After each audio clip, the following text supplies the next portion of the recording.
Экөөңүздарга тең мындай суроо дагы. Биринчи пенсия боюнча бүгүнкү күндө эң максималдуу пенсия канча?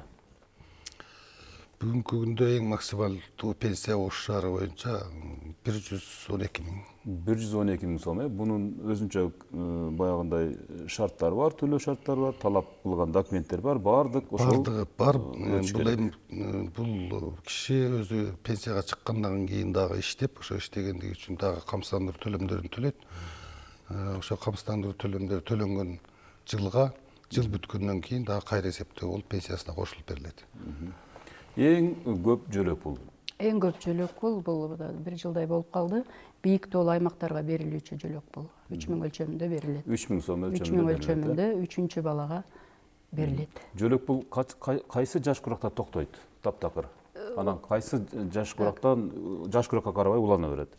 Бала ырысы жөлөк пул 1 жаштан 3 жашка чейин, үй бүлө көмөк жөлөк пул 16 жашка чейин.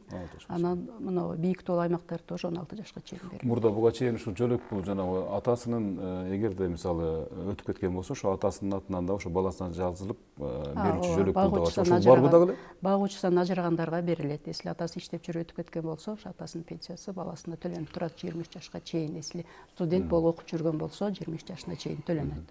Кошумча багуу. Ошо пенсиянын бир түрү. Эгер атасы же апасы иштеп жүрүп өтүп кеткен болсо, жашы жетилек балдары болгон болсо, ошол эмгек стаждага жараша пенсиянын камсыздандыруу төлөмдөрү төлөнөт. Андан тышкары ар балага мына 2024-жылдын июль айынан баштап 3000 сомдон төлөнөт.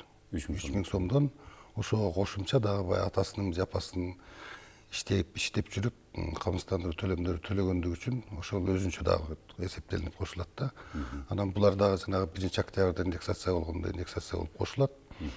Балдары болсо 18 жашка чейин, анан эгер жогорку окуу жайында же башка окуу жайларда окуган болсо, окугандыгы тууралуу тастыкталган документ тапшырышат, 23 жашка чейин алышат.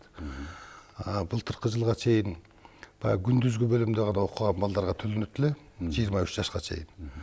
Былтыркы жылдан баштап баягы сырттан окуса дагы, орусча айтканда заочный окугандар дагы ошол студент болуп эсептелген болсо 23 жашка чейин төлөнүп берилет.